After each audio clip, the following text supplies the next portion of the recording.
Dans un discours célèbre, le pape Benoît XVI avait exprimé sa conviction que le Concile du Vatican II avait par-dessus tout cherché à dire Dieu aujourd'hui. Et de Dieu, ce pape avait dit, dans sa première encyclique, le nom selon lui principal, amour. Le pape François a renchéri en quelque sorte sur cette affirmation en disant dans sa bulle d'indiction du Jubilé que le nom de Dieu qui révèle la Trinité est miséricorde, c'est-à-dire peut-être amour en excès, excessus amoris, disait saint Bonaventure. Les noms de Dieu, dans la tradition de l'Église, cela n'avait jamais été dit avec autant de force. Nous entendons souvent dans la liturgie Dieu invoqué comme tout-puissant et éternel, ou tout-puissant et miséricordieux, la miséricorde venant tempérer la toute-puissance.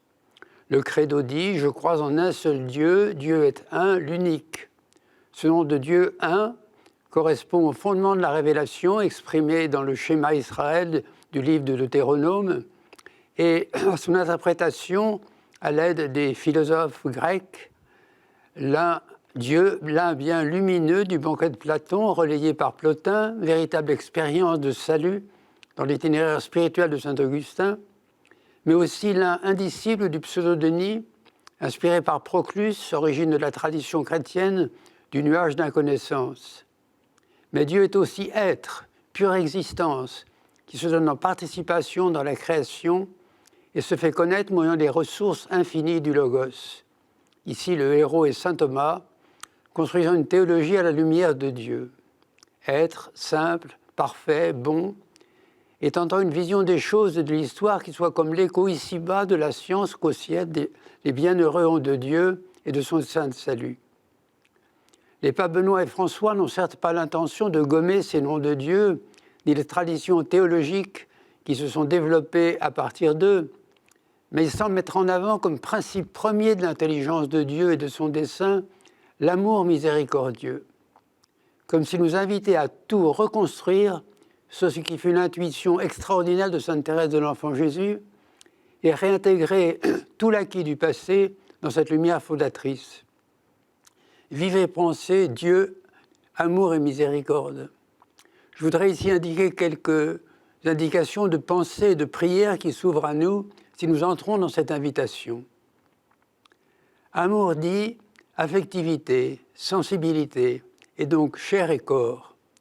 L'homme à la lumière de l'amour, le Christ épiphanie de l'amour, ne peuvent être rejoints sans impliquer la chair, le sang, les sens.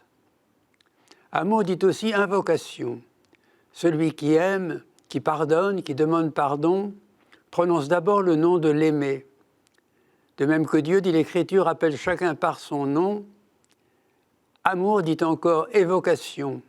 Il s'exprime au travers d'images, de comportements, d'allusions, qui ne font pas la théorie de l'amour, mais le suggèrent, des symboles qui nourrissent la relation à établir, à développer, à restaurer. L'amour provoque le récit, car il est une aventure, qui est partagée à travers les mots de l'histoire. Les idées ne sont pas non plus étrangères à l'amour, mais elles ne viennent qu'après. Je résumerai cela en disant que l'amour, humainement déjà, mais totalement Jésus-Christ, est liturgie.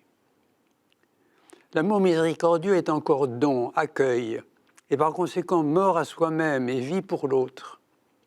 Dès qu'on se met à aimer quelqu'un, spontanément, on a envie de lui faire des cadeaux. On a aussi envie d'en recevoir de lui. Qu'est-ce que cela veut dire sinon qu'on est prêt à donner sa vie à celui qu'on aime et à attendre de lui la vie? L'identité de quelqu'un qui aime n'est pas d'abord son moi qu'il pose, mais ce qu'il reçoit, ce qu'il donne. Alors il peut devenir soi-même. La mort est au centre, car donner, c'est toujours quelque peu perdre ce que l'on a. Et recevoir, c'est perdre de son autonomie, puisqu'on dépend de l'autre. Le péché qui appelle la miséricorde se définit alors moins au moyen d'une loi, toujours quelque peu extérieure. On le comprend, on s'en écarte, parce qu'il est offense à l'aimer. On n'a pas toujours de contrition pour une transgression de la loi, mais on accepte difficilement d'offenser quelqu'un dont on est aimé et qu'on aime.